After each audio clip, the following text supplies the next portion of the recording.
Buenos días para todos, muchas bendiciones allí en su casa y vamos a compartir ahora una reflexión.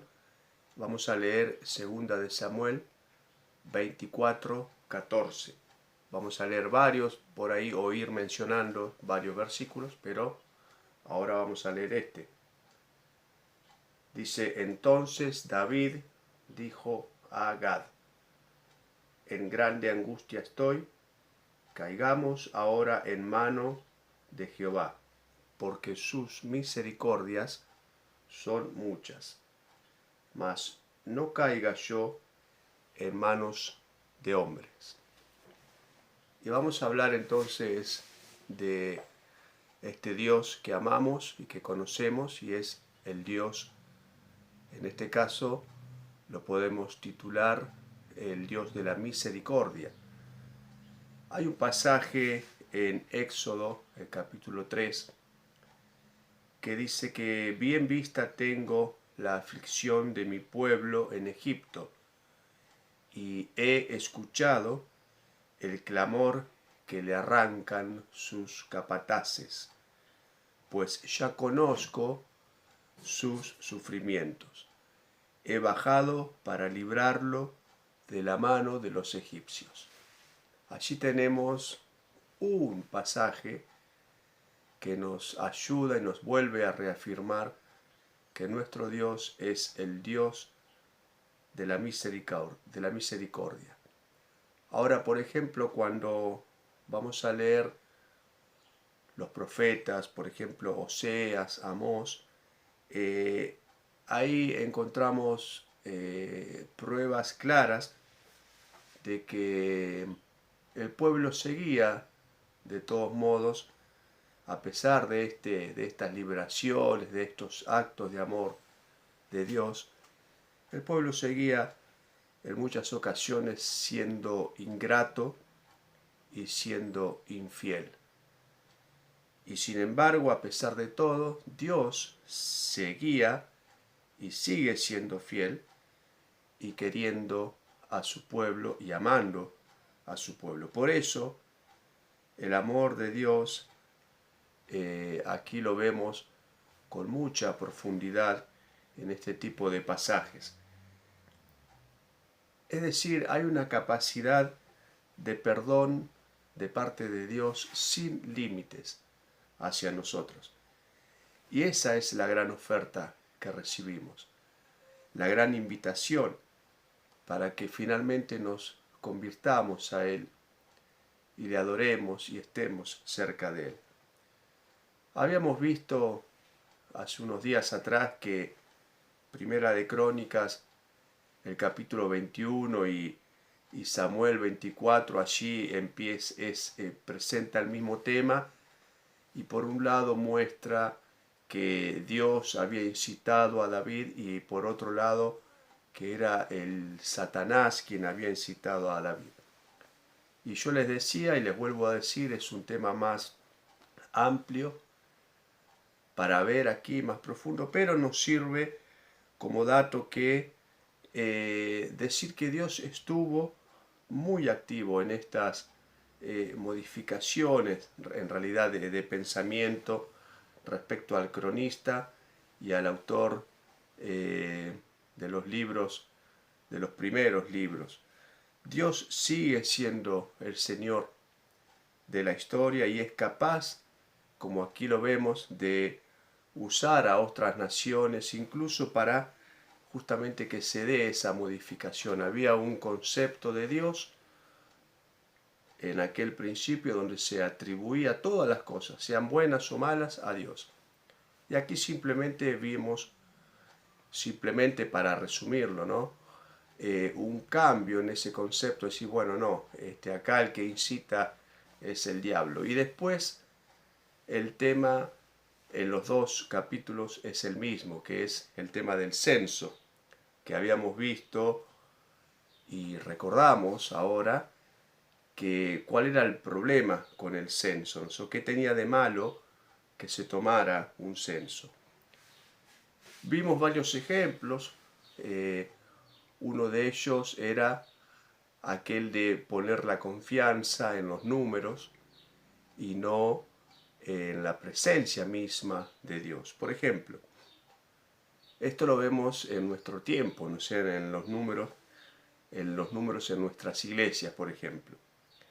Hay tristemente a veces manipulación en los números, por ejemplo, de la asistencia a nuestras iglesias.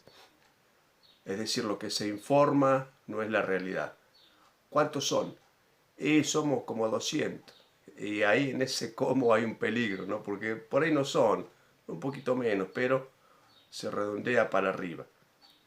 Por ahí decimos, bueno, pero esto no es tan complicado. Y es un dato que no es real, entonces sí, claro que ante un Dios perfecto, esto es un pecado, ¿no? Informar lo que no es verdad.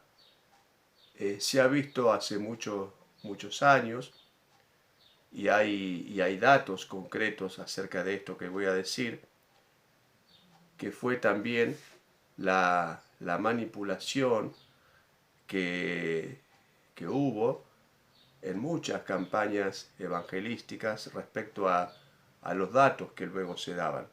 Es decir, las mismas personas pasaban todas las noches, muchas cantidades de gente, y se daban los datos, al hacer la suma hubo tantas conversiones. Y no era un dato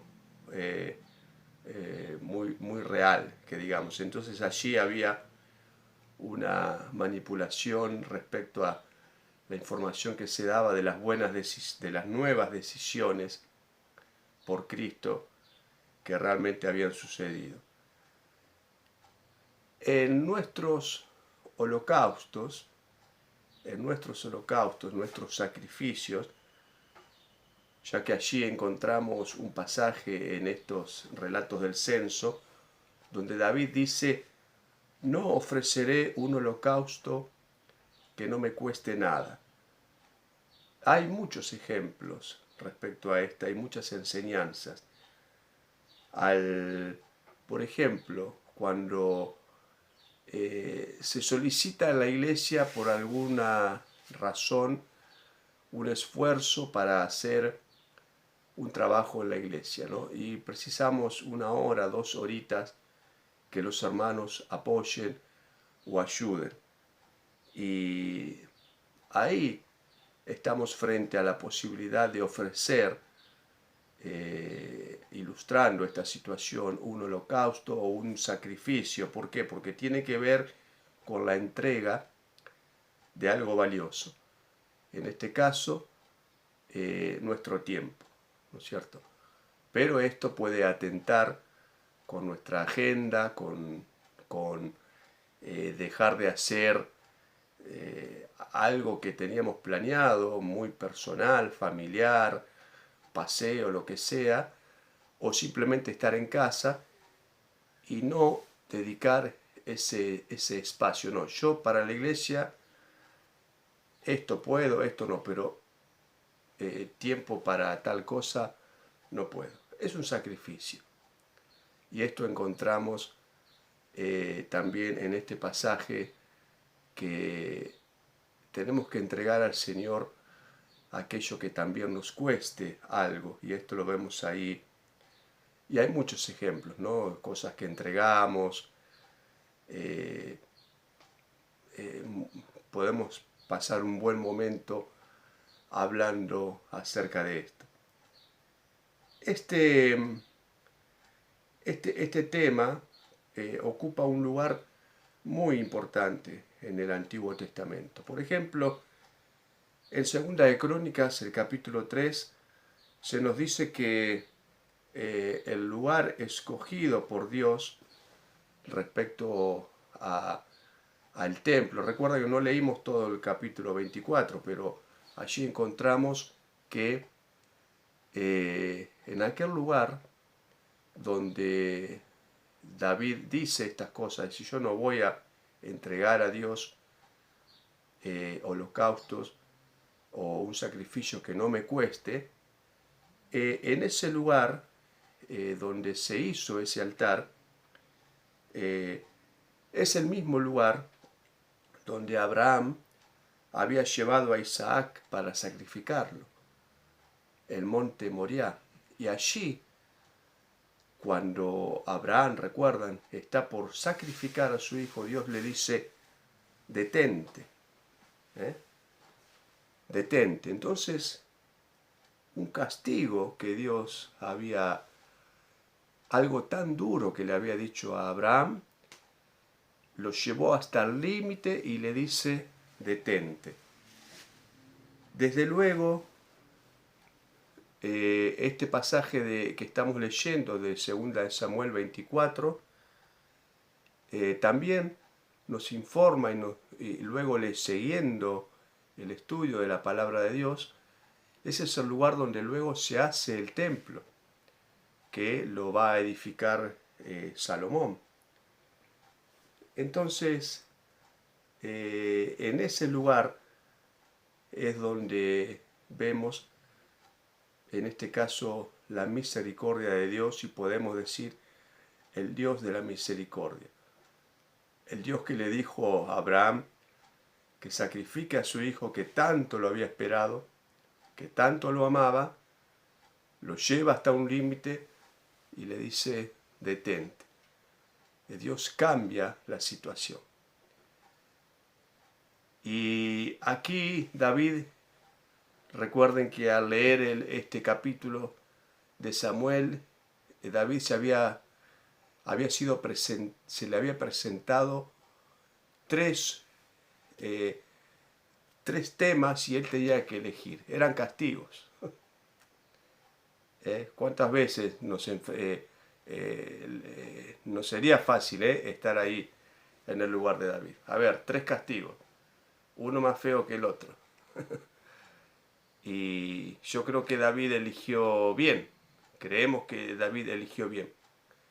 Y nos queda esta enseñanza, porque él dijo, como leímos ahí en el versículo 14, que decía, o que dice, en grande angustia estoy, caigamos ahora en manos de Jehová, porque sus misericordias son muchas. Lo que él eligió fue esos 3 días de pestilencia, de peste, y él decía, caer en manos de los enemigos. No, caigamos en manos de Dios, porque sus misericordias son muchas. En Isaías, en el capítulo 6, también encontramos una misión imposible allí. El mensaje de Isaías era a un pueblo que oyen pero no entienden, que ven pero no comprenden. Parecía que las promesas hechas a la vida acerca de un rey ideal y justo, un descendiente suyo, habían quedado frustradas. Parecería, ¿no es cierto? Pero no, en medio del caos humano, Isaías tiene una visión del rey. Y allí encontramos en el capítulo 6, en el primer versículo, que dice, sentado sobre un trono alto y sublime. Ese es la visión. El lugar de la visión era el templo en Jerusalén. Y la visión era tan imponente, que los bordes del vestido real de Jehová llenaban el templo. Posiblemente todo el emplazamiento del templo sobre el monte Moriah. Fíjense que hablamos del mismo lugar desde que estamos tratando este tema.